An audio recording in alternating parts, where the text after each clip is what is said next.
Dear viewer, my name is Emmanuel. Today we're talking about the exam process for your scholarship. I will discuss about the bachelor exam, the master degree exam, and PhD exam. Please pay attention. Before I proceed, I want to thank everyone who have been watching our video and who have subscribed to the channel. As a kudos to you, and we'll try our best to sure we'll give you the best video you can ever imagine. Today we'll be focusing on the exam series of exam, how it should look like and what you need to do to ensure you secure your exam. I believe you by now you've already completed your first stage for your portfolio.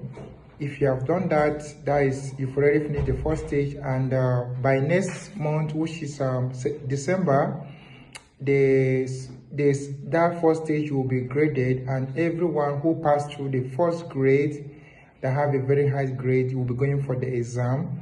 So it is in this regard I'll be talking about the exam process, what you should expect, what you should do, and what. Listen very carefully. In the portal I sent to you, you need to go through the portal. You see a link that is named demo. In this demo, you download several past questions. If you are going to take exam in biology, there is so many biology past questions in that demo link. You download it and you study it.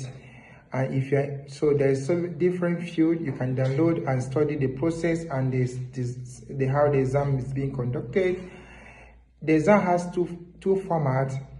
Two formats are used for this exam. One will have subjective and the other one will have objective. So, but very carefully you should understand that this exam is monitored, because there is software that monitors your environment where you will be taking this exam. Therefore, I will advise you to make sure you stay in a very good, quiet environment and you have a strong network, because your network, your internet is very important, because the software works well if the internet is strong enough. So therefore, then you should also have a very, very good background environment. And I understand that the background of the environment could be white, and just make sure that you adhere to the rules, which I'll be telling you the rules for the exam. Now, when you've registered for this exam, before the exam commences, I believe you will receive a link to confirm if your computer or your desktop is compatible with this exam. So you need to test run it, and there will be what we call a trial version, where you try to speak, take some shots, or make some photo about your means of identification. Because pay attention, because during the exam they need to see maybe your passport or your ID card to ensure that your face is what is in the ID card. What is in the ID card is what is the person taking the exam. So you need to have a means of identification. And this you will show it. You will show this identification on the screen, like you just show them, and they will take a photo of it. And if it's okay, then they will say proceed. So each of the stages you show, if it's okay, if they check it and it's yours, they say okay, proceed, before the exam will be commenced. So these are things you have to pass through before the exam. You don't just have to log in, take the exam. You have to verify that is the right person that's taking the exam. So when you have passed through this exam process, checking, and everything is okay, the sound of your system is okay, the screen light is okay, and you are good to go for the exam. Now, what you expect is in this exam, there's, like I said earlier, we have two sections. We have subjective, just fill the answer, and the third stage, which is normally the last stage, is essay, where you'll be required to make some calculation if you're in mathematical aspect, or you're meant to write some essay if you're in biological aspect, you write some theory or match some questions. So I would advise you, first of all, you should concentrate on concentrate in those answers in sessions you can answer very well, because don't waste time in session you don't understand what is happening there. It's better you just quickly answer those sessions that you can answer very well before you can revert back to the session you are not sure about the answer. So what it means now is that you should be able to prepare yourself for this exam. Normally in the subjective, like bachelor, you can have up to 30 questions in your subjective. Then in the essay part, you have like 5 questions.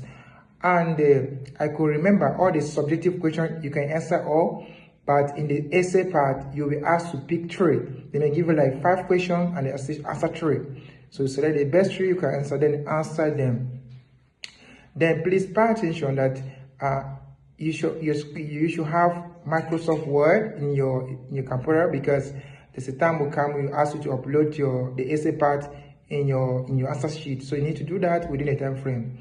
And the time frame for this exam, very important, is 1 hour 30 minutes, as I know.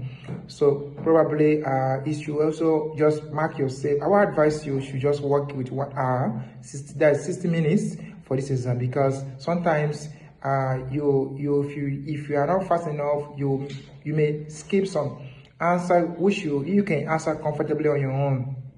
So these things you know about the exam, and you can then proceed for the exam. And like I said earlier, this exam is very essential. Make sure that the environment you are taking this exam is very quiet, because if there's noise environment, the software can warn you first time. You should be very careful, and if you proceed with the noisy environment, they may cancel your exam. Even though when you submit it, they can still cancel it, because before they can mark your script, they have to go through the exam process, how you conduct yourself during the exam, during the process, and to ensure whether you adhere to the rules and regulations by the exam.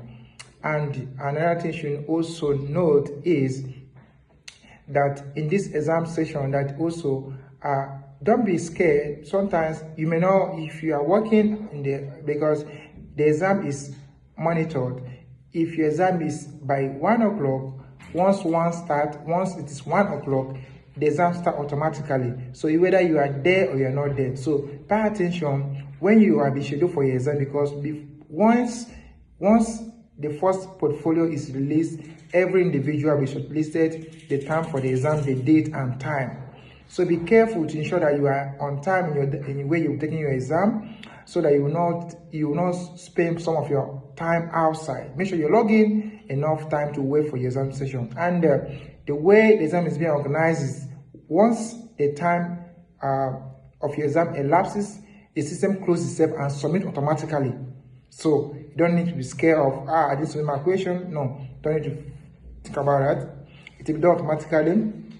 So this is how the exam goes, and I believe that it's very, very seamless.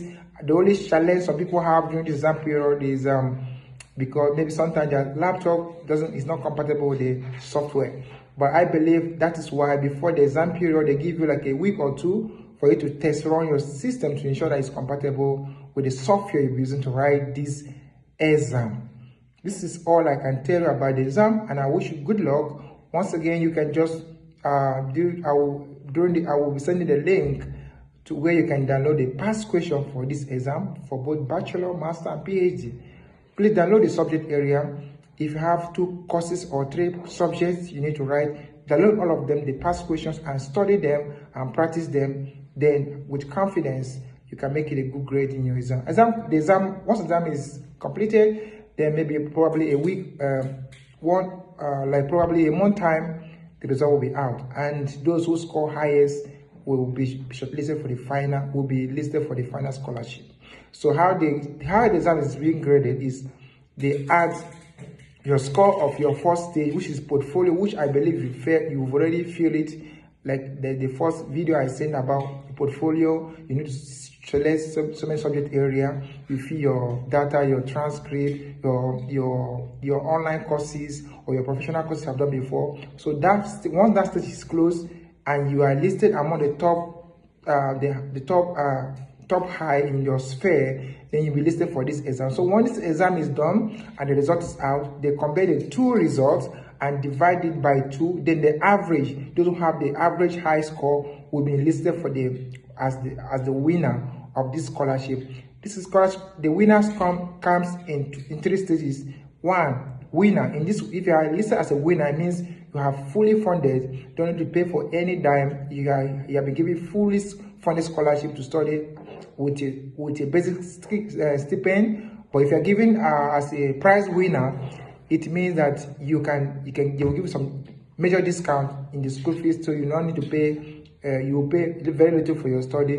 Then if you are listed as a high profile, that means you'll be you'll be kind of kept behind and wait. If those people on the winner and the prize winner didn't meet up, they can be called upon you. And again, you should understand that during those who win, well, after you win, those who won this scholarship, you have a time limit for you to process your document. If you're unable to do that within the time limit, they may select those who are already prize winner, take over it. So, but if you're a prize winner, you're a winner, that all the same thing. The only difference that you have to process the document at the right time, they seem to do it.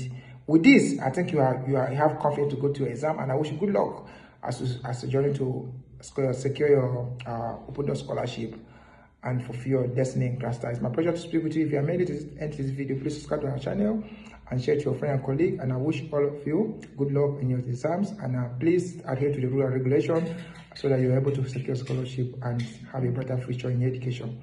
Thank you. I want to have a wonderful week to yourself. Bye.